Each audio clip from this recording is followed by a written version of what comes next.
dalam contoh sehari-hari aja. Misalnya mau main, ternyata lapangannya becek misalnya. Kalau buat anak-anak BMX atau skate mau ngetrik ternyata lagi cedera. Atau mau jalan sama seseorang, hujan misalnya. Apain lagi? Mau beli handphone baru. Ternyata usaha kita yang tadi kita udah pikirin ada untungnya malah rugi. Mau jalan-jalan keluar kota, pasangannya sakit. Dan banyak, kadang-kadang penyebabnya sepele banget. Tapi bikin kita kecewa. Nah, gimana caranya kalau kondisinya kayak gitu? Sama kayak para sahabat dulu dalam perjalanan umroh. Pengen umroh, ternyata udah sampai di perbatasan kota Mekah, gak boleh masuk, disuruh pulang lagi ke Madinah. Itu kan diceritain dalam surat Al-Fatihah. Tentang perjalanan umroh yang berakhir dengan malah perjanjian Hudaybiyah.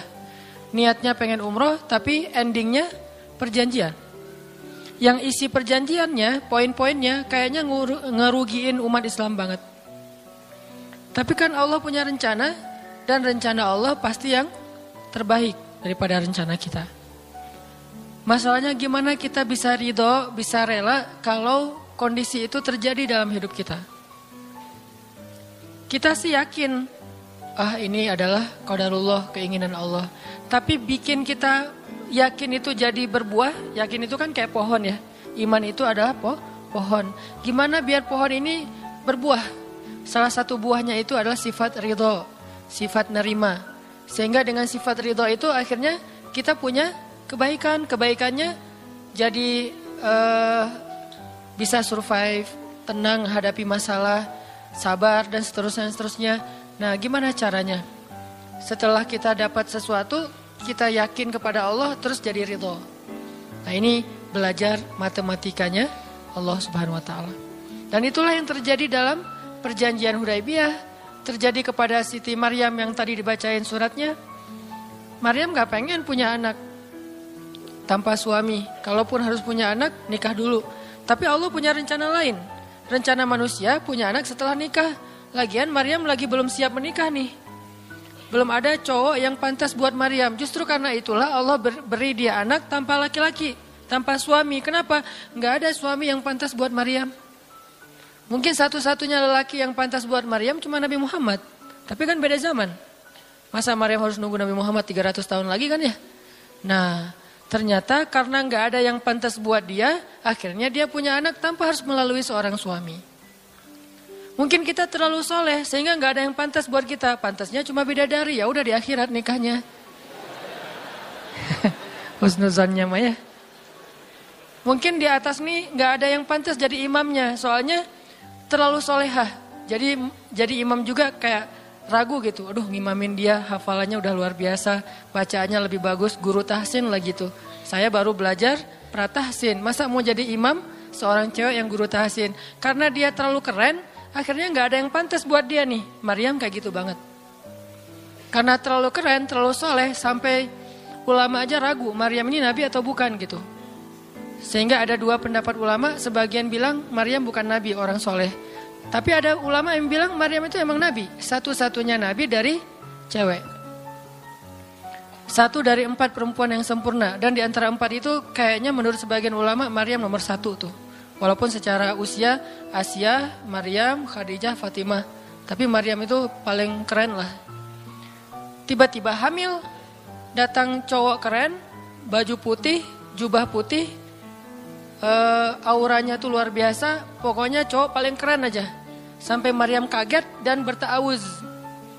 Inni a'udzu birrahmani minka in kunta taqiyya.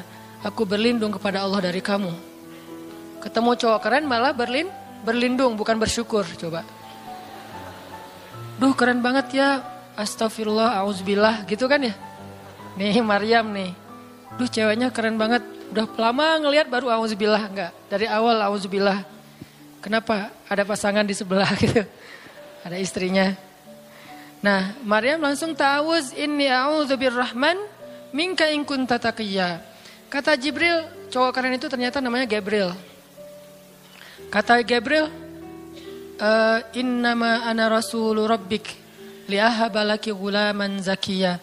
Jangan takut Maryam, aku itu utusan Tuhanmu. Artinya malaikat yang pengen ngasih kamu anak yang sangat suci. Kata Maryam, anna yakunu li gulam, gimana saya akan punya anak? Walam yamsasni basyarun. Gak ada seorang laki-laki pun yang pernah nyentuh saya, nyentuh aja gak pernah. Walam aku baghiyya, dan saya juga tidak pernah merendahkan diri depan laki-laki, artinya berbuat dosa. Anna yakunu li gulam, gimana caranya saya punya anak? Kata Jibril, kadzaliki qala rabbuki huwa alayya hayyin. Itu udah kehendak Allah, kehendak Allah. Dan itu hayyin, mudah banget buat Allah Subhanahu wa taala. Sepele banget lah buat Allah. Fahamalat, tiba-tiba Maryam hamil. Fantabadat bihi makanan qasiyya. Karena Maryam malu ketahuan hamilnya, akhirnya Maryam pun pergi ke suatu tempat yang terpencil, qasiyya, Aqsa. Aqsa itu artinya tempat yang jauh. Masjidil Aqsa disebut Al-Aqsa karena dia jauh dari Masjidil Haram. Kalau Madinah kan dekat. Masjid yang paling mulia kan ada 3 itu ya, Mekah, Madinah, Palestina. Nah dia disebut Aqsa karena tempatnya jauh. Makanan qasiyya, tempat yang sangat jauh, terpencil, nggak ada siapa-siapa. Fantabadat bihi makanan qasiyya. Fa'aja ahal makhadu. Tiba-tiba dia udah harus ngelahirin setelah sekian bulan, mungkin 9 bulan. Qalat, dia bersandar di sebuah pohon, kemudian dia berkata, ya laitani mittu qabla hadza wa kuntu nasyam mansiya. Dia kayak orang menyampaikan satu bentuk kalimat sedih, kayak kalau bahasa sederhananya kayak ngeluh gitu. Ya laitani mittu qabla hadza, aduhai seandainya aku mati aja daripada harus menanggung malu kayak gini. Maryam itu kan pemalu banget. Mahkota sifat malu itu dipakai banget sama Maryam. Makanya ketahuan hamil nggak punya suami, itu buat Maryam pukulan paling luar biasa, telak banget. Walaupun dia nggak berbuat dosa, tapi tetap aja orang kan ngata-ngatain dia. Ditambah lagi Bani Israel, tahu sendiri kan Bani Israel suka banget viralin fitnah.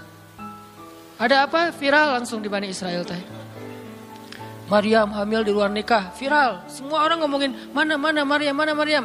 Terus rumahnya tuh dilemparin batu karena dianggap sebagai pembawa sial bagi Bani Israel. Dasar Maryam ngaku-ngakunya suci, sok suci segala macam. Sehingga Maryam bilang, ya laitani mittu qabla hadza. Aduhai seandainya saya mati aja sebelum ini terjadi pada saya. Sehingga saya menjadi orang yang tidak pernah dibicarakan oleh siapapun. Sedih. Berarti pengennya Maryam beda dengan pengennya Allah. Secara emosional, secara manusiawi, secara fitrah ada penolakan dan itu manusiawi. Maryam menolak. Begitu juga sahabat Muhajirin. Wa inna fariqam minkum lakarihun. Minhum lakarihun. Walaupun sebagian kalian itu dalam keadaan karih, menolak, enggak suka. Emangnya kita mau nerima musibah? Pasti kita nolak kan secara spontan, fitrah, manusiawi, nolak. Ya laitani mittu qabla hadza wa kuntu nasyan mansiya.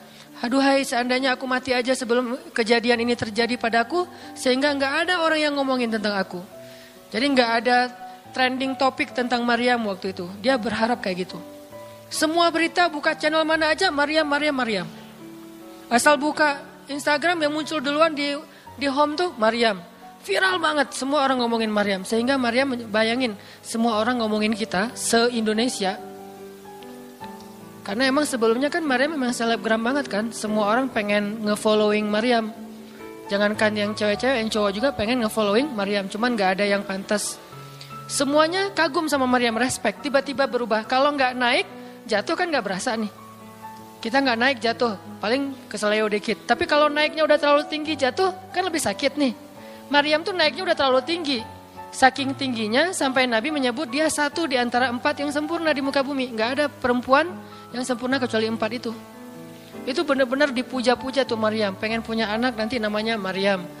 Pengen punya istri kayak Maryam. Pengen punya ibu kayak Maryam. Pokoknya Maryam itu idola banget tuh di zaman tersebut. Bani Israel kalau suka lebaynya luar biasa. Kalau benci, wah noraknya juga luar biasa. Itu Bani Israel. Berlebihan gitu. Kalau suka habis-habisan sampai dijadikan Tuhan kan dulu mereka pernah mengangkat seorang laki-laki yang soleh jadi Tuhan. Namanya Uzair. Uzair. Disebut sebagai anak Tuhan. Kemudian juga Isa juga gitu. Bani Israel tuh luar biasa kalau suka. Kalau benci, wah habis-habisan juga tuh dijelek-jelekin. Kayak mereka ngejelek-jelekin Musa, Harun. Kalau Harun gak terlalu sih, Musa. Kayak mereka ngejelek-jelekin malaikat malaikat Jibril. Kan Bani Israel paling gak suka sama Jibril ya. Jadi gak ada orang Yahudi nama anaknya Gabriel tuh gak ada. Rata-rata nama anaknya Michael. Karena mereka senang banget sama Mikail, gak suka sama Jibril. Kenapa? Jibril itu kalau turun pasti bawa perintah. Wahyu kan? Jibril mah hese, bawa perintah wae gitu. Bawel Jibril menurut mereka. Kalau Mikail keren, bawa rezeki, bawa rahmat, bawa apa. Sehingga mereka senangnya sama Mikail. Dibikinlah film Jin versus Gabriel. Malah nggak yang baik itu waktu itu Jin. Kan banyak tuh film-film kayak gitu tuh. Itu memang dari dulu kayak gitu. Nah, Maryam naik tinggi, dipuja-puja semua orang. Maryam, kalau ketemu Maryam, fall back dong, gitu-gitu pada. Wah, pokoknya heboh aja sama Maryam. Tiba-tiba ada kasus, Maryam kan jatuhnya dalam banget sehingga Maryam tuh nggak siap perasaannya. Bukan karena dia sombong dan senang dipuja, tapi memang dia orang yang selama ini nggak melakukan kesalahan apapun, tiba-tiba dihadapkan dengan tuduhan yang sangat-sangat menyedihkan. Mirip dengan yang dialamin oleh Aisyah dituduh selingkuh. Orang sekelas Aisyah dituduh selingkuh kan berat banget. Kita aja dituduh macam-macam udah sedih kan, apalagi Aisyah. Sekelas Aisyah yang terjaga dituduh selingkuh. Maryam terjaga dituduh selingkuh. Ternyata diam-diam Maryam banyak banget ada versi gosip dia melakukannya dengan rahib. Ada gosip melakukannya sesama murid di Al-Aqsa. Ada gosip melakukan dengan Zakaria. Banyak gosip. Berat banget buat Maryam. Sehingga Maryam mengatakan, ya laitani mittu qabla hadza wa kuntu nasyan mansiya. Aduhai seandainya aku mati aja. Aduhai seandainya dulu aku gak bikin akun Instagram. Pasti gak akan jadi apa-apa gitu. Nyesel udah punya akun. Udah gitu banyak lagi yang ngomongin. Akhirnya turun ayat. Turun lagi Jibril. Turun malaikat. Fanadaha min tahtiha alla tahzani. Qad ja'ala rabbuki tahtaki sariya. Dipanggillah Maryam oleh malaikat itu. Ya Maryam, la tahzani. Kalau Abu Bakar, la tahzan. Kalau Maryam, la tahzani. Dua orang yang disebutkan kalimat la tahzan di dalam Al-Quran. La tahzan, innallaha ma'ana. Siapa? Abu Bakar. Kalau Maryam, la tahzani, qad ja'ala rabbuki tahtaki sariya. Jangan sedih wahai Maryam, gak usah khawatir. Allah udah memunculkan mata air di bawah kakimu. Artinya Allah yang akan merawat kamu. Allah yang akan ngebelain kamu. Allah yang akan deketin kamu. Allah bersama kamu wahai Maryam. Apa pelajarannya di sini teman-teman? Ketika Allah menggunakan logikanya yang kita tidak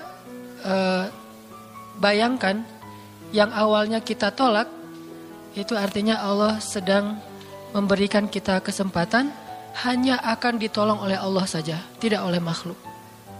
Ketika Allah menempatkan kita dalam satu situasi yang sulit, yang sampai bikin kita kehabisan ide nih gimana cara keluar dari situasi ini, itu berarti Allah lagi ngasih kita kesempatan masuk dalam sebuah situasi yang tidak ada yang bisa nolong kita kecuali Allah. Allah pengen nolong sendiri. Dan pertolongan Allah itu ajaib. Tapi kalau Allah tempatkan kita dalam sebuah situasi yang kita masih berpikir dan menemukan beberapa jalan walaupun belum pasti bisa, berarti kita masih diberikan kesempatan yang nolong kita itu makhluk. Oh minta tolong ke si fulan, minta tolong si fulan. Tapi begitu kita mentok, kenapa ya kok berat banget nih masalah saya? Berarti Allah lagi menempatkan kita di sebuah situasi yang Allah sendiri yang akan menolong kita. Itulah perang Badar, itulah perang Ahzab, itulah Hudaybiyah, itulah Maryam, itulah banyak kisah kayak gitu. Situasi yang kayak udah mentok banget, yang gak pernah kita bayangkan, yang kita awalnya pasti nolak secara spontan, berarti Allah lagi nempatin kita di sebuah situasi yang Allah pengen men-treat kita langsung sendiri, gak mau pakai yang lain. Qad ja'ala rabbuki tahtaki sariya. Allah sendiri yang akan memunculkan mata air di bawah kakimu wahai Maryam. Ayub juga kayak gitu. Semua dokter datang habis uang Ayub untuk biaya dokter tapi gak sembuh. Kenapa? Allah gak pengen kesembuhannya dengan cara-cara yang kebayang oleh Ayub. Allah nggak pengen kita dapat jodoh dengan cara yang kebayang oleh kita. Reunian, stalking Instagram, salah ngambil kebab. Pokoknya yang kebayang sama kita itu nggak akan. Kenapa Allah pengen ngasih kita cara yang cuman Allah sendiri yang tahu dan itu surprise. Dan itu istimewa banget. Apa itu? Kalau saya tahu berarti bukan surprise kan? Tunggu aja, masing-masing punya rahasia sendiri-sendiri. Dan ini yang bikin kita terus berharap. Sehingga Maryam tiba-tiba ngelihat di bawah kakinya sama Isa udah ada mata air. Minumlah dari mata air itu. Terus kata Allah, وَهُزِّي إِلَيْكِ بِجِذْعِ النَّخْلَةِ تُسَاقِطْ عَلَيْكِ رُطَبًا جَنِيًّا. Ya Maryam, goyangkan pohon kurma yang ada di sebelahmu. Kan dia tadi bersandar di pohon kurma pas ngelahirin. Terus disuruh goyangin tuh pohon kurma. Saya pernah bilang, bayangin gimana seorang perempuan yang baru ngelahirin, yang lagi lemah disuruh goyangin pohon kurma. Pohon kurma itu ukuran diameternya sebesar meja ini nih. Lebih besar daripada diameter pohon kelapa. Bayangin, ngegoyang pohon kurma sebesar ini, seorang perempuan, goyang gak tuh pohon? Gak bakal, laki-laki aja gak goyang, apalagi sendiri. 10 orang laki-laki aja ngegoyang pohon kurma segede ini, belum tentu goyang. Goyang aja enggak, apalagi sampai ngejatuhin buah kurma. Kalau buah kurma yang udah tua jatuh masih mending, ini yang muda jatuhnya tuh. Berarti kan goyangnya lumayan tuh. Berapa skala Richter ya? Yang muda jatuhnya rutoban janiyah, bukan korma yang tamar, yang udah tua, yang udah emang dihembus juga pakai angin jatuh enggak. Wahuzzi, goyangkan pohon kurma itu ya Maryam. Apakah Maryam berpikir Allah kalau ngasih perintah yang logis deh? Enggak kan? Kan Allah tahu ini pohon kurma dan saya baru ngelahirin, masa disuruh goyang? Enggak. Logika kayak gini, pertanyaan kayak gini enggak muncul dari orang yang udah pasrah banget sama Allah, yakin kalau Allah yang perintahkan lakukan aja deh. Gak usah tanya gimana nanti hasilnya, itu bagian Allah, bagian kita ngelakuin apa yang Allah perintahin, disebut dengan ikhtiar. Kadang-kadang ikhtiarnya gak nyambung dengan hasil, tapi Allah suruh, ya udah lakuin aja. Maryam pegang tuh pohon, baru digoyang dikit udah langsung berguncang. Tusakit alaiki, jatuhlah, bukan jatuh, berjatuhanlah, berarti banyak nih. Berjatuhanlah untukmu rutoban janiyah, buah-buah kurma yang masih muda tapi manis. Artinya apa? Hasilnya Allah yang pilih. Kurma yang mana yang mau jatuh, dengan rasa apa yang mau jatuh, yang jaraknya sekian dari tempat duduknya yang Maryam yang akan jatuh. Allah yang menentukan hasil, tugasnya Maryam cuma ngegoyangin dong walaupun gak mungkin akan terguncang. Ini iman. Belajar iman. Allah yang suruh ya sudah saya lakukan. Allah suruh ikhtiar ya saya ikhtiar, Allah suruh berobat ya saya berobat. Tapi hasilnya Allah yang nentuin kayak gimana caranya. Akhirnya rutoban janiyah berjatuhan. Kata Allah, fakuli washrobi wa qarri aina. Makanlah Maryam, minumlah Maryam dan bersenang hatilah kamu dengan semua ini. Sehingga kata Nabi komen setelah baca ayat ini nih. Nabi komen. Komen Nabi apa? Korma dan manusia itu ada hubungan sejarah. Diciptakan dari jenis tanah yang sama. Jadi pohon-pohon lain itu jenis tanahnya beda. Cuman satu yang mirip dengan manusia, jenis tanahnya korma. Sehingga salah satu yang cepat merecovery seorang perempuan yang baru ngelahirin adalah makan rutoban janiyah, korma yang yang muda tapi manis. Jangan dikasih ke bayinya ya, keselak, bahaya. Kasih ke ibunya. Kalau ke bayinya tamar, korma yang udah tua, terus dikunyah sama bapaknya dengan syarat bapaknya udah gosok gigi. Jangan habis makan bala-bala, cengek, makan kurma kasih ke bayi.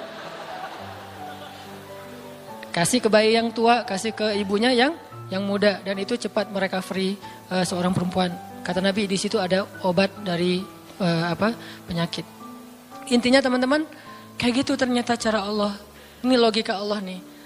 Sehingga ketika kaum muslimin balik lagi ke surat Al-Anfal, dihadapkan dengan satu pilihan yang mereka nggak pernah ngebayangin dan secara spontan karihun menolak, maka Allah Subhanahu wa taala menyampaikan kenapa Allah memilih itu. Karena kata Allah, tujuan dalam pencegatan ini bukanlah mengambil harta, tetapi untuk menunjukkan mana yang benar, mana yang batil. Ya sudahlah, daripada menentang Allah, sami'na wa ata'na, ikut. Walaupun sebetulnya hatinya masih karihun, gak rela gitu. Ikutlah pilihan Allah dan Rasul. Mereka pun ganti rute, dari yang tadi rute mau mencegat Abu Sufyan, sekarang rute kepada Abu Jahal. Mulai ngutus mata-mata Abu Jahal, berapa pasukannya segala macam, bermalam di sebuah tempat di daerah situ. Malamnya Nabi itu gak bisa tidur. Nabi sepanjang malam beristighosah. Jadi istighosah itu teman-teman salah satu di antara sunnah-sunnah Nabi SAW. Apa istighosah artinya? Doa yang sangat lama. Nabi malam itu sama Abu Bakar berdua gak tidur. Yang lain pada tidur kan besok mau perang nih. Malam ini mereka tidur, besok mau tanding aja disuruh tidur kan ya. Apalagi besok mau perang. Tidur, wajib tidur. Yang belum tidur pokoknya pura-pura tidur. Tidur aja. Kayak kita besok mau akad kan harus tidur ya. Walaupun susah tidurnya.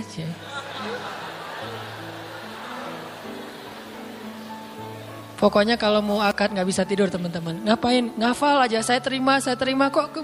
Nanti takut salah saya tolak kan bahaya. Udah diizinin sama calon mertua masih ditolak. Nah malamnya pada tidur kecuali 2 orang. Rasul sama Abu Bakar. Selalu berdua orang ini nih pokoknya soulmate banget. Direkam soulmate-nya di Al-Quran. Rasul beristighosah, doa yang sangat khusyuk. Berharap banget, panjang lagi doanya sepanjang malam. Sampai Nabi mengangkat kedua tangannya itu gak gini, tapi gini. Pernah gak doa kayak gini? Nah makanya masih sendiri ya. Coba istighosah, ya Allah. Langsung tuh. Jadi kalau doa jangan gini doang. Apalagi gini, santai. Sesekali doa, Allah. Ternyata belum naik lagi, sampai mungkin. Dan itu ada sunnahnya, Nabi berdoa dengan, kan Nabi berdoa kadang mengangkat tangan, kadang tidak mengangkat tangan, kayak doa sehari-hari misalnya angkat tangan kan ya. Kayak mau makan misalnya, Bismillahirrahmanirrahim amutu wa ahya, Allahumma barik lana gitu ya, kan gak harus ngangkat tangan. Sarewai ini. Nah, udah kadang Nabi doanya gini, nelunjuk. Bukan perintah Allah, ya Allah kasih lo ya, enggak. Nelunjuk dengan filosofi Arab sama filosofi Indonesia beda. Makanya jangan menerjemahkan teks Arab dengan konteks kita, dengan persepsi kita. Terjemahkan dengan persepsi bahasa sendiri. Apa sih maksudnya? Gitulah. Jadi di Arab tuh kalau gini bukan merintah. Gini tuh artinya cuma engkau yang saya harapin ya Allah gitu maksudnya. Jadi kalau ya Allah itu maksudnya engkau doang yang saya harapin, iya karena budua iya karena selain gitu. Bukan ya Allah pokoknya harus ya, bukan. Kalau kita pakai dengan logika kita kan, kok doa sih gak sopan sama Allah kayak gitu-gitu amat. Kalau ke manusia mungkin gitu agak kurang sopan. Kalau ke Allah sopan. Bisa gini, bisa biasa aja, bisa gini. Gini juga ada beberapa level. Ada yang gini, sampai ke paling atas. Biasanya yang paling atas tuh bab jodoh sih. Kalau bab kuliah masih gini, kerja, giliran jodoh paling tinggi. Apalagi kalau udah jodohnya balikan sama mantan. Itu kayaknya naik kursi. Lebih tinggi lagi. Jadi malam itu Nabi beristighosah. Sampai syal beliau jatuh. Nangis, janggut beliau basah dengan air mata. Nangis panjang malam, ya Allah jika besok kami kalah perang, terbunuh semua. Mungkin di muka bumi ini gak akan ada lagi orang yang menyebut la ilaha illallah. Abu Bakar ngambil rida syalnya Rasul ditaruh lagi. Cukup bagimu ya Rasulullah, cukup ya Rasulullah. Allah udah mendengar. Abu Bakar menenangkan Rasul, tapi Rasulullah terus saja gitu. Kayak kita lagi doa kata teman, udah Allah udah dengar. Taruh dulu. Kalau kita mah gitu ya. Nah, tapi jangan dibayangin gitu. Rasulullah pasti khusyuk banget, gak kayak kita.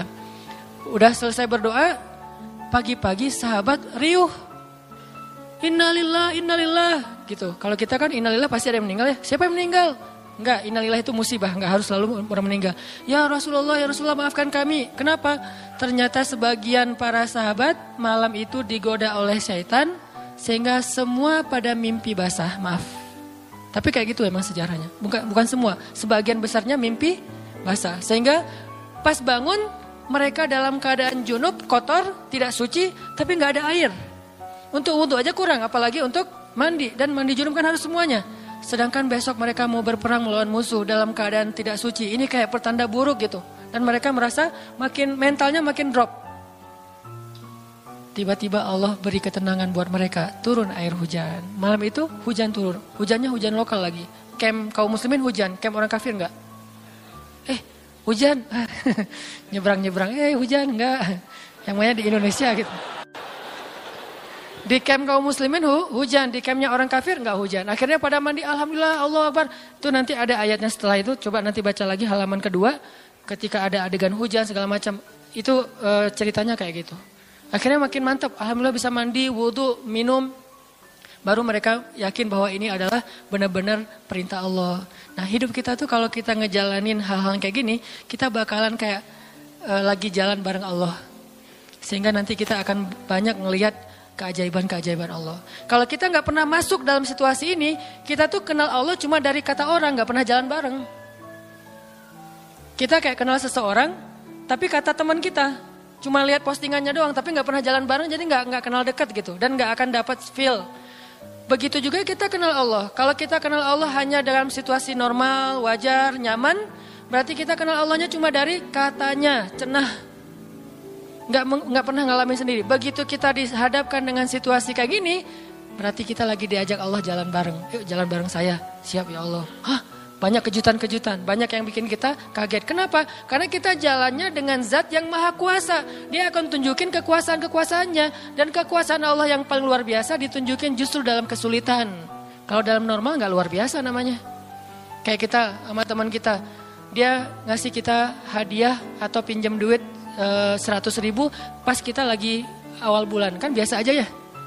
Coba kalau dia pinjemin duit 50.000 pas akhir bulan, kan luar biasa kan.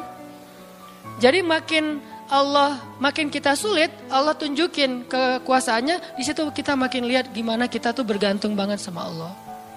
Emang Allah bikin skenarionya kayak gitu.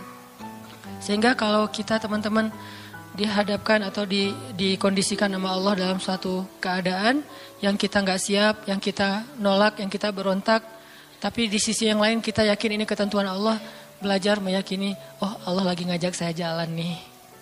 Allah lagi ngajak saya jalan, biar lebih kenal sama Allah. Biar Allah nunjukin langsung.